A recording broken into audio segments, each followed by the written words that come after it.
Okay, so you lift the lid off and this is pretty much what you're presented with. Couple things just to talk about. It requires 2 different paints. So I've gone ahead and bought this one. So this is a silver PS48 semi-gloss silver anodized aluminium. That'll probably be for like, certainly the front. I think some of these parts are already treated, so maybe there's various bits and pieces that need silver, but the main colour is this nice metallic blue. So I'm going with what it looks like on the box. Not doing a wacky self-creation. PS16 metallic blue. So I've got my spray paints. Here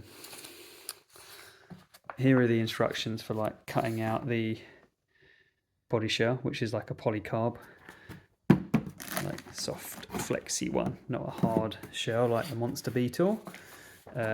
Here is the book we'll take a quick look at, and here are all the stickers, which I always comment, these are not pre-cut. You have to painstakingly cut these out. Isn't that going to be fun? All around these jaggedy edges. So that's those. In the box itself, you do get some chrome treated parts already. I say chrome treated, they're all plastic, so it's just plastic made to look like chrome. This gives you an idea of the length of the chassis. And then inside you can kind of see where all the cogs sit. And then what else have we got? We've got some plastic parts, another little parts there, more parts. Here are our 6 already silver wheels. This is the size of the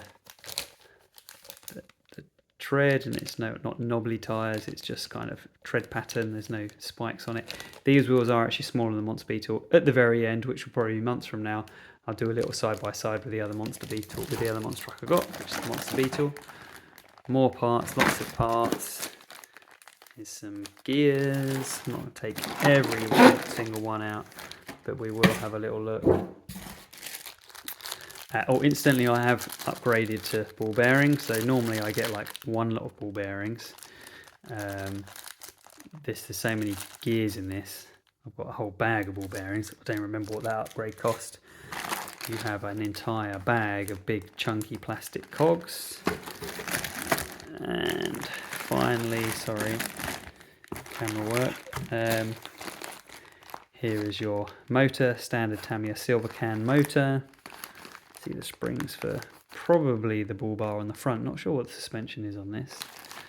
We'll find out. There's all the plastic ball bearings I'm replacing. There's your pinion gear. Inside you've got your kind of all your little odds and ends and all the screws. This is quite weighty and nice. So there we go. That's what's in the box. Let's just have a very quick look then, before time gets on too much, at the instruction manual. We'll look at this in more detail in the build, but standard Tamiya kind of layout. And I typically just like to talk about the length of the build, how many steps it is at this point. So what we're looking at, 40 steps, that is quite a lot. So there's a lot to this model.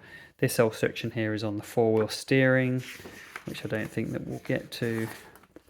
And then, as usual, you get your kind of parts list at the back. So all very conventional, standard Tamiya stuff. So I haven't built one of these since I built the Alfa Romeo, which was probably last spring, maybe winter into spring. So looking forward to getting stuck into this one. That is the Tamiya Konghead.